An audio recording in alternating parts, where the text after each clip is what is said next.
Judges chapter 6. There was peace in Israel for about 40 years.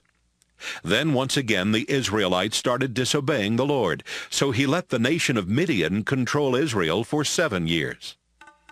The Midianites were so cruel that many Israelites ran to the mountains and hid in caves.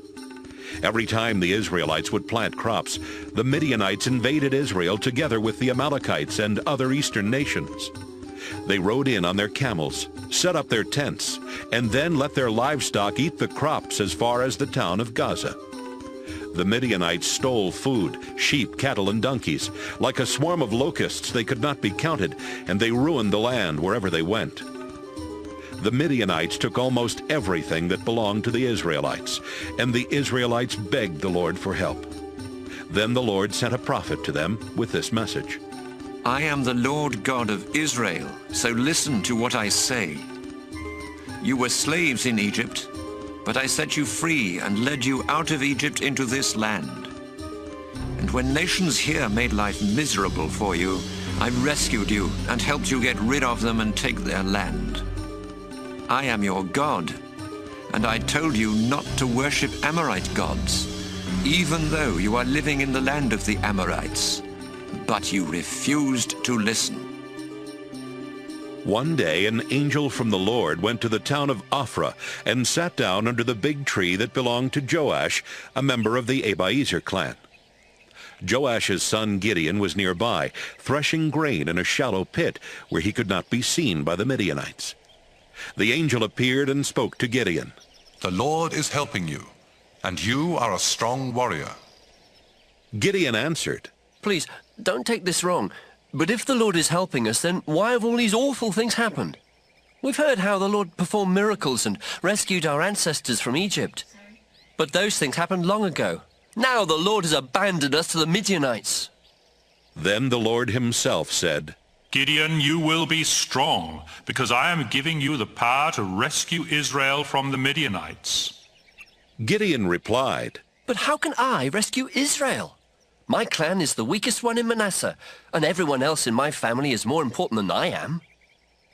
Gideon, the Lord answered, you can rescue Israel because I am going to help you. Defeating the Midianites will be as easy as beating up one man. Gideon said, It's hard to believe that I'm actually talking to the Lord. Please, do something so I'll know that you really are the Lord. And wait here until I bring you an offering. All right, I'll wait, the Lord answered. Gideon went home and killed a young goat, then started boiling the meat. Next, he opened a big sack of flour and made it into thin bread. When the meat was done, he put it in a basket and poured the broth into a clay cooking pot. He took the meat, the broth, and the bread and placed them under the big tree. God's angel said, Gideon, put the meat and the bread on this rock and pour the broth over them. Gideon did as he was told. The angel was holding a walking stick, and he touched the meat and the bread with the end of the stick. Flames jumped from the rock and burned up the meat and the bread. When Gideon looked, the angel was gone. Gideon realized that he had seen one of the Lord's angels. Oh, he moaned. No, I'm going to die. Calm down, the Lord told Gideon. There is nothing to be afraid of. You are not going to die. Gideon built an altar for worshiping the Lord and called it The Lord Calms Our Fears. It still stands there in Ophrah, a town in the territory of the Abiezer clan. That night, the Lord spoke to Gideon again. Get your father's second-best bull, the one that's 7 years old. Use it to pull down the altar where your father worships Baal and cut down the sacred pole next to the altar. Then build an altar for worshipping me on the highest part of the hill where your town is built. Use layers of stone for my altar, not just a pile of rocks. Cut up the wood from the pole, make a fire, kill the bull, and burn it as a sacrifice to me. Gideon chose 10 of his servants to help him, and they did everything God had said. But since Gideon was afraid of his family and the other people in town, he did it all at night. When the people of the town got up the next morning, they saw that Baal's altar had been knocked over, and the sacred pole next to it had been cut down. Then they noticed the new altar, covered with the remains of the sacrificed bull. Who could have done such a thing? They asked. And they kept on asking until finally someone told them, Gideon, the son of Joash, did it. The men of the town went to Joash and said, Your son Gideon knocked over Baal's altar and cut down the sacred pole next to it. Hand him over so we can kill him. The crowd pushed closer and closer, but Joash replied, Are you trying to take revenge for Baal? Are you trying to rescue Baal? If you are, you will be the ones who are put to death, and it will happen before another day dawns.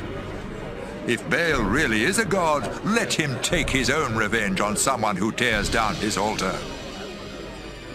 That same day, Joash changed Gideon's name to Jerubbaal, explaining, He tore down Baal's altar, so let Baal take revenge himself. All the Midianites, Amalekites, and other eastern nations got together and crossed the Jordan River. Then they invaded the land of Israel and set up camp in Jezreel Valley. The Lord's Spirit took control of Gideon, and Gideon blew a signal on a trumpet to tell the men in the Abiezer clan to follow him. He also sent messengers to the tribes of Manasseh, Asher, Zebulun, and Naphtali, telling the men of these tribes to come and join his army. Then they set out toward the enemy camp. Gideon prayed to God. I know that you promised to help me rescue Israel, but I need proof.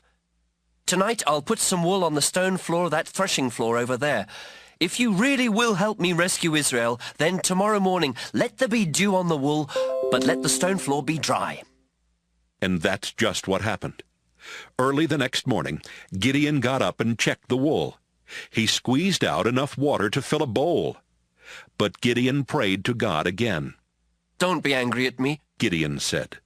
Let me try this just one more time, so I'll really be sure you'll help me. Only this time, let the wool be dry and the stone floor be wet with dew.